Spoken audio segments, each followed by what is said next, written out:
নিশীথ রাতে ছোট্ট গ্রামটির আকাশ জুড়ে ছড়িয়ে পড়েছিল হাজারো তারার মেলা। গ্রামের পাশের বটগাছের নিচে বসেছিল রাহুল। সে একটা পুরনো বই হাতে নিয়ে পাতার পর পাতা উল্টাচ্ছিল। বইটা তার দাদুর দেয়া, যেখানে লেখা ছিল অদ্ভুত সব গল্প, কখনো জাদুকরী লণ্ঠন, কখনো হারিয়ে যাওয়া গ্রামের কথা। হঠাৎ বইয়ের একটা পাতায় আঁকা একটা চাবি তার নজর কাড়ে। পৃষ্ঠার নিচে ছোট্ট করে লেখা, চাবিটা খুঁজে পেলে খুলে যাবে বন্ধ দরজা।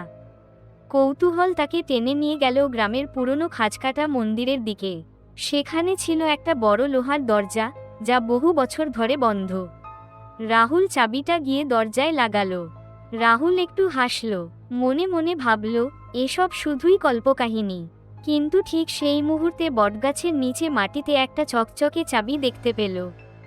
ঘটনার পর যা ঘটল তা রাহুলের কল্পনাতেও ছিল না। দরজা খুলতেই সে দেখতে পেল এক অদ্ভুত আলোর জগৎ, যেখানে মানুষ আর প্রকৃতি একে অপরের সঙ্গে মিলে মিশে এক স্বপ্নময় জীবনের গল্প বলে চলেছে। রাহুল বুঝল, হয়তো দাদুর বইটা শুধুই গল্প ছিল না, ছিল এক সত্যের জানালা।